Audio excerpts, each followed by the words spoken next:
நம்ம கிச்சனில் இன்றைக்கி நம்ம என்ன பண்ண போகிறோம்னா ரவா தோசை பண்ண போகிறோம். ரவா தோசைக்கு என்னென்ன தேவை, என்ன அளவு அப்படிங்கிறத நான் உங்களுக்கு சொல்லிடுறேன். இதனால 2 கப்பு, நீங்கள் எந்த கப்பில் வேணாலும் எடுத்துக்கலாம். இதனால 2 கப்பு அரிசி மாவு, 1 கப்பு கோதுமை மாவு. இது அரிசி மாவு, கோதுமை மாவு.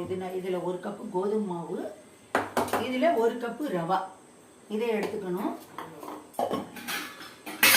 அதுக்கப்புறம் 1/4 கப்பு கார்ன்ஃப்ளவர் மாவு அது எடுத்துட்டு, இது எல்லாத்தையும் நான் இதில் போட்டுட்டு எவ்வளவு மாவு வருதோ அதுக்கு தகுந்தாப்புல 2 பங்கு ஜலம் விட்டுக்கணும். ஜலம் விட்டு இது கரைச்சிக்கணும். அதுக்கப்புறம் என்ன பண்ணணும்னா தேவையான அளவு உப்பு இதில் தேவையான அளவு போட்டாச்சு.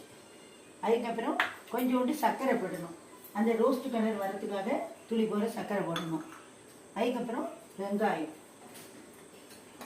வெங்காயம் தேவையான அளவு வெங்காயம் போடணும். ஜீரகம், இஞ்சி, பச்சை மிளகாய், கருவேப்பிலை இது பொடியாக நறுக்கியிருக்கேன். இஞ்சியை தோல் சீவி இனிமேல் துருவி வச்சுக்கோங்க. அதை இந்தமாரி போட்டுக்கணும். அதுக்கப்புறம் என்ன பண்ணணும்னா இதில் ஒரு 2 ஸ்பூன் அளவுக்கு எண்ணெய் விட்டுக்கணும். எண்ணெயை விட்டுட்டு வாசனைக்காக நெய் நல்லா 1 ஸ்பூன் நெய் விட்டுக்கணும். நெய் விட்டுட்டீங்கன்னா ரவா தோசை நல்லா வாசனையாக கமகமான நெய்யில் ஊற்றின மாரி இருக்கும்.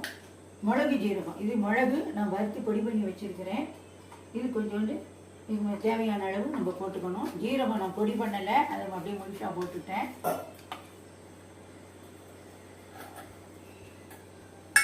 பெருங்காயம் இதுக்கு ரவா தோசைக்கு எடுத்ததே பெருங்காயம் தான். அந்த பெருங்காய கட்டியை தண்ணி விட்டு கரைச்சி வச்சுட்டு அதில் ஊற்றிருக்கேன். இதுக்கு ரவா தோசைக்கு வெங்காயம் போட்டால் தான் நல்லா எடுப்பாக இருக்கும். இதுக்கு வேறு எதுவும் தேவையில்லை. இந்த வெங்காயத்தை வதக்கி வேணாலும் போட்டுக்கலாம். இப்போ ஆன் பண்ணிவிட்டு சூடாகிட்டான்னு பார்க்கணும். தவா சூடாகிட்டான்னு பார்த்துட்டு மாவு இப்படி நல்லா கரைச்சிட்டு இப்படி நல்லா தூக்கி ஹை பிச்சில் தூக்கி விடணும். தூக்கி விட்டால் தான் அந்த கண்ணாக வரும். அதான் ரவா தோசை நல்லா இருக்கும்.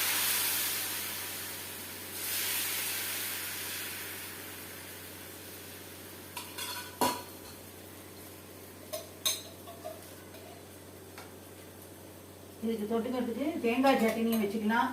வேறு சாம்பார் எது வேணாலும் வச்சுக்கலாம். இன்றைக்கி நான் குடமிளகாய் சட்னி அரைச்சி வச்சுருக்கிறேன். சாம்பார் மதியானம் வச்ச சாம்பார் இருக்குது, அது போதும் அப்படின்னுட்டு இதுனாச்சு.